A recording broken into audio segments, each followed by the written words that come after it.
அஸ்ஸலாமு அலைக்கும். இப்போ பெண்கள் நகைச்சீட்டு சிறுக சிறுக நகை கடையில் போடுறோம். இப்போ அவங்க இந்த செய்கூலி இல்லை சேதாரம் இல்லை அப்படின்னு சொல்லிட்டு நமக்கு ஒரு இது பண்ணி வெறும் நகை நம்ம கட்டின காசுக்கு நகை வாங்கிக்கலாம்னு சொல்கிறாங்க. இப்போ அந்த செய்கூலி சேதாரம்ன்றது வட்டியில் சேருமா? ப்ளஸ் நமக்கு அதுக்கு அடிஷ்னல் சார்ஜஸ் கூட அவங்க எதுவும் போடுறது இல்லை. நம்ம கட்டுற காசுக்கு நமக்கு வாங்கிக்கிறோம் அப்படின்னு சொல்லிட்டு நம்ம வாங்குறோம். அது கொஞ்சம் அதாவதுங்க அவங்க என்ன கேட்குறாங்கன்னா, இன்னைக்கு நடைமுறையில் உள்ள இந்த நகைச்சீட்டு, இந்த முறையை பற்றி நகைச்சீட்டு சராசரி நடுத்தர குடும்பத்திற்கு ஒரு லோவல் மிடில் கிளாஸு அல்லது அப்பர் மிடில் கிளாஸ் யாராக இருந்தாலும் ஒரே நேரத்தில் 5 லட்சம் 6 லட்சம்லாம் செலவழித்து என்ன செய்ய முடியாது, நகை வாங்குவது சாத்தியம் இல்லை. இப்போ இதுக்காக நகை கடைக்காரர்கள் என்ன செய்கிறாங்கன்னா, நீங்கள் மாதம் ஒரு 5000 10,000 அந்த மாதிரி உங்களால் முடிஞ்ச தொகையை ஒரு ஸ்கீமில் கொண்டு வாங்க, கொடுத்துட்டு ஒரு வருஷம் 2 வருஷம் கடந்த பிறகு எந்த தொகை வருதோ அந்த தொகைக்கு நாங்கள் நகையை தரணும். ஆனால் அந்த வேல்யூவுக்கு உண்டான செய்கூலி சேதாரத்தை நாங்கள் ரெடியூஸ் பண்ணிடுறோம், கழிச்சிடறோம் அப்படின்னு சொல்கிறாங்க. இது கூடுமா, இது மாதிரி சேரலாமான்னு கேட்கு. நீங்கள் நல்லா புரிஞ்சுக்கங்க, இந்த மாதிரி நகைச்சீட்டு நடத்துவதில் ஒரு பெரிய பிரச்சனை இருக்கிறது. அந்த பிரச்சனையை களைஞ்சிட்டா இது கூடும். முதல் பிரச்சனை என்னன்னு சொல்லிட்டு நம்ம பார்க்கலாம். அல்லாஹ்வுடைய தூதர் சொல்கிறார்கள், லஅனல்லாஹு ஆக்கிலர் ரிபா, வட்டியை வாங்கி உண்ணக்கூடியவர்களை அல்லாஹ் சபிக்கிறான். ஓ மூக்கிலஹு, வட்டிக்கு விட்டு சாப்பிடக்கூடியவர்கள், வட்டிக்கு கடன் விடுறாங்கல்ல சம்பாத்தியத்துக்காக, அவங்களை அல்லாஹ் சபிக்கிறான். ஓ காத்திபஹு, வட்டிக்கு கணக்கெழுதுபவர்களை அல்லாஹ் சபிக்கிறான். ஓ ஷாஹிதை, மேலும் அதுக்கு 2 சாட்சியங்களையும் அல்லாஹ் சபிக்கிறான் என்று அல்லாஹ்வுடைய தூதர் சொல்வதை நம்ம பார்க்கிறோம்.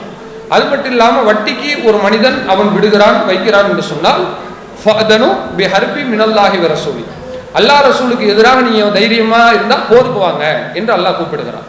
அப்போ இதெல்லாம் ஆழமா நமக்கு என்ன சொல்லுது, வட்டி என்பது முற்றிலுமாக தவிர்க்கப்பட வேண்டியது. இப்போ இந்த சிந்தனையோடு நீங்க நகைச்சீட்டுக்கு வரணும். நகைச்சீட்டுல நீங்க மாதம் பணத்தை சிறு சேமிப்பாக கொடுத்து பெரிய தொகையாக அது வரும் பொழுது அந்த மதிப்பிற்கு நிகராக நகையை வாங்குவது தவறு கிடையாது, பிரச்சனை இல்லை. எங்க பிரச்சனை இருக்கு தெரியுமா, அந்த சிறு சேமிப்புக்காக வேண்டி அந்த நகை கடைக்காரர்கள் தங்களுடைய செய்கூலி சேதாரத்தை குறைச்சிக்கிறேன்னு சொல்றான் பாருங்களேன், அதுதான் பிரச்சனை.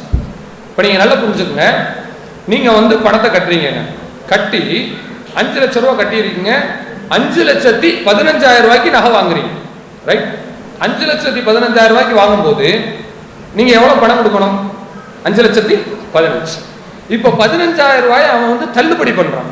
கேட்டால் என்ன சொல்கிறான், எங்களுக்கு நீங்கள் பணம் கொடுத்தீங்கல்ல, அந்த ஸ்கீமில் சேர்ந்தீங்கல்ல, ஸ்கீமில் நாங்கள் உங்களுக்கு ஆஃபர் பண்ணுறோம், அதில் அவனுக்கு ஆதாயம் இருக்குது, அதனால தான்.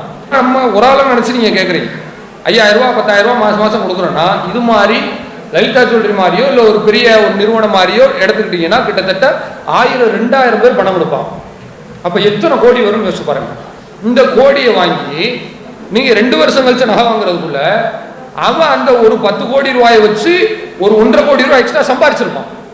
சொல்றது புரியுதா? அதை வச்சு ரொட்டேஷன் பண்ணி டர்ன் அவுட் பண்ணி பெரிய ஒரு தொகையை சம்பாரிச்சுட்டு உங்களுக்கு அவன் 5,000 ரூபாய் விட்டு கொடுக்கறது ஒரு மேட்டரே கிடையாது. கோடிக்கணக்கான ரூபாய் சம்பாரிச்சுட்டு 5,000 ரூபாய் விட்டு கொடுக்குற பெரிய விஷயமா நான் கேட்கிறேன். இல்லை, இந்த மாதிரி செய்யற மார்க்கத்தில் கூடுமானா கூடாதுங்க. நீங்க கொடுங்க, சிறு சேமிப்புல சேருங்க, தப்பில்லை. ஆனால் உங்களுடைய பணத்திற்கு நிகரான அந்த பொருளை தான் வாங்க வேண்டுமே ஒழிய வேற எதையும் வாங்கக்கூடாது. இஸ்லாத்துல இன்னொரு தடை இருக்கிறது. நகை வாங்கும்போது, தங்கம் வாங்கும்போது நம்ம எப்படி வாங்க வேண்டும் என்று சொன்னால், எதம்பி எதி, நிகருக்கு நிகர், கைக்கு கை, மிசிலம்பி மிசிலின், அளவிற்கு அளவு, உடனுக்கு உடன் என்றுதான் வருகிறது. அப்ப நீங்க 5 லட்சம் ரூபாய் கொடுக்குறீங்கன்னு சொன்னா அந்த 5 லட்சத்துக்கு மதிப்பான நகை தான் என்ன செய்யணும், வாங்கணும். அதே மாதிரி அளவுக்கு அளவு, போன்றுக்கு போன்று போல, அதுவும் இது போல இதுவும் அது போலன்னு சொன்னா என்ன அர்த்தம் சொன்னா, நீங்க கொடுத்த தொகைக்கு தான் நகை வாங்கணுமே ஒழிய கொடுத்ததை விட கூடுதலாக வாங்குற மார்க்கத்தை கூடுமா, கூடாது. இப்ப பிரச்சனை நஷ்டம் உங்களுக்கு இல்லை, அவனுக்கு தான். ஆனா அது நஷ்டம் கிடையாது. 5,000 ரூபாய் நஷ்டப்படுற மாதிரி தெரியும், ஆனா அதை வச்சு அவன் லட்ச ரூபாய் என்ன செஞ்சுட்டு இருப்பான், லாபம் அடைஞ்சிட்டு இருப்பான். புரியுதா? அப்போ இந்த இடத்துல நம்ம என்ன தப்புக்கு ஆளாகிறோம்னா, வட்டிக்கு நாம கொடுக்கக்கூடிய வகைக்கு ஆளாகிறோம். 5 லட்ச ரூபா பணம் கட்டுறோம், 5,10,000 ரூபாய்க்கு நகை வாங்குறோம்னா 10,000 ரூபாய் நம்ம அவனுடைய காசை சுரண்டுறோம். இப்படி சுரண்டக்கூடாது, இது மார்க்கத்தில் தப்பு. இந்த மாதிரி சீட்டை தயவு செஞ்சு என்ன செய்யாதீங்க, நடுத்தர வர்க்கம் யாரும் பயன்படுத்தாதீர்கள். ஒன்று, எந்த சீட்டு செல்லுபடி ஆகும்னா, இப்போ நம்முடைய இஸ்லாமிய சகோதரர்கள் சில பேர் நகை கடை நடத்துறாங்க. அவங்க எப்படி வந்து கரெக்டா இந்த லூப் லைனை பயன்படுத்தி நடத்துறாங்கன்னு சொன்னா, 5 லட்ச ரூபா நீங்க கொடுங்க, 2 வருஷத்துலயோ 3 வருஷத்துலயோ கொடுக்குறீங்களா, சரி 5 லட்சத்துக்கு அன்னைக்கு என்ன நகை இருக்கோ அதை நாங்க கொடுத்தோம், பிரச்சனை முடிஞ்சு. அந்த 5 லட்சத்தை விட கூடுதலாகவும் நாங்க கொடுக்கல, குறைச்சலாகவும் நாங்க கொடுக்கல. இந்த மாதிரி செய்வது மார்க்கத்தில் போகும். சிறு சேமிப்பு செய்து நகை வாங்குவதை தப்புன்னு நம்ம சொல்லலை, அவ்வளவுதான் முடியும். அப்படி நீங்க வந்து கொடுக்கும்போது அதை விட கூடுதலா வேல்யூபிள் என்ன செய்யக்கூடாது, நம்ம ஏர்ன் பண்ணக்கூடாது, ஈட்டக்கூடாது என்பதுதான் மார்க்கத்தில் உள்ளது. அதை நீங்க புரிஞ்சுக்குங்க. எனவே நீங்க கொடுக்கக்கூடிய தொகைக்கு செய்கூலி சேதாரம் இல்லாம கொடுக்கறன்னு சொன்னா கண்டிப்பா நீங்க அதை வந்து ஏத்துக்காதீங்க, அதை நீங்க விட்டுருங்க. அதை தவிர்த்து விட்டு எனக்கு கொடுக்குற தொகைக்கு நீங்க எப்ப நகை கொடுத்தா போதும் என்று சொல்லி கேளுங்க. அதுக்கு யார் உடன்படுறாங்களோ அவங்கள்ட்ட நீங்க என்ன செய்யலாம், உங்களுடைய இந்த தொடர்புடைய வைத்துக் கொள்ளலாமே ஒழிய கூடுதலாக குறைவாக கொடுப்பது கண்டிப்பாக வட்டியினுடைய ஒரு முகாந்திரம் தான். அது கண்டிப்பா மார்க்கத்தில் கூடாது, அதை நீங்க தவிர்த்துங்க. இன்ஷா அல்லாஹு அக்பர், அல்லாஹு அக்பர்.